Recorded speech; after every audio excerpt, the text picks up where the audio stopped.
one of the things that I made a video about that was very popular was Israelite fashion. Oh, wow. How did the Israelites dress? Yeah, that's pretty cool. And not many people know this, but we actually have 3 sources that clearly illustrate ancient Israelites, and all 3 of them come from the arch nemesis, the Assyrians. And you mean they graphically represent the ancient Israelites?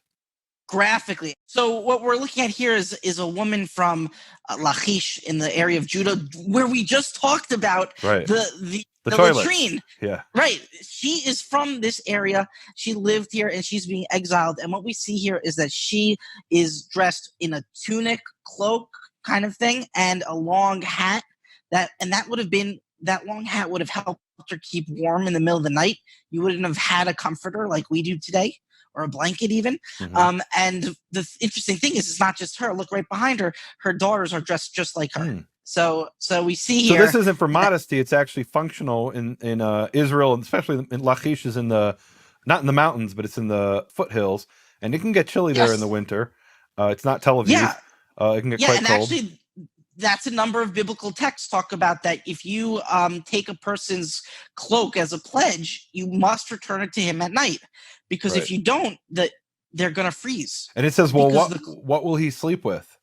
Right. Right. So yeah. So and there's a famous inscription from a place called Matzad Cheshavyahu, where the guy actually has a debt and he can't pay the debt.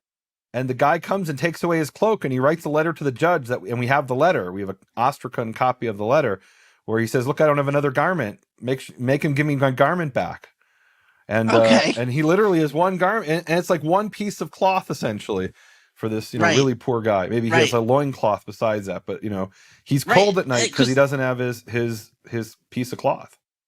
Right. Yeah. And so ancient Israel was a place where if you didn't have your cloak at night, you would freeze. Right. And so to death, I don't know. Maybe you'd be uncomfortable. In Jerusalem, you'd freeze to death potentially in the winter, but not in Lachish. Sometimes, right? But I mean, I think it's important for us to remember, because I mean, at least in the United States here and in Israel, we go through T-shirts like they're I'd even say like they're socks, right?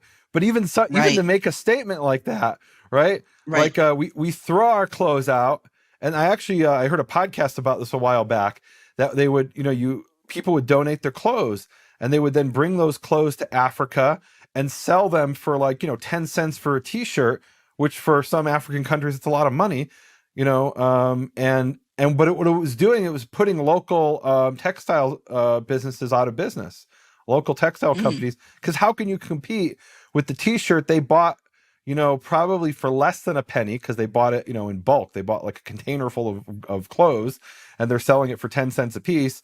So if you're an African textile manufacturer, you can't compete with that. So we take these things for granted. We read in Genesis how he gave Benjamin, he gave him 10 garments, and we're like, it's like your grandfather who comes and he brings you a handkerchief. When I was a kid, my grandfather literally would come on holidays and bring me a handkerchief, and I'm like, what do I do with this? Or he brought me socks, and I'm like, I already have socks. Why are you bringing me socks? But it wasn't that long ago that was a big deal. And boy, in biblical times, that was a really big deal. It wasn't grandfather giving you a handkerchief. It was grandfather giving you a hedge fund. Or, it was a big, right. In other words, you would have a situation, you actually read this in the Middle Ages.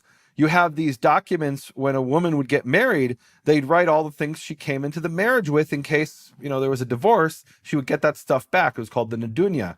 And one of the things it mentions there is she comes with tablecloths, and she comes with certain garments, and it's like, why are you guys bothering a scribe with all this petty information? Because it was a big deal. Cloth was expensive before the Industrial Revolution, and so people can learn about what it was like and get a picture of that from your course about daily Israel.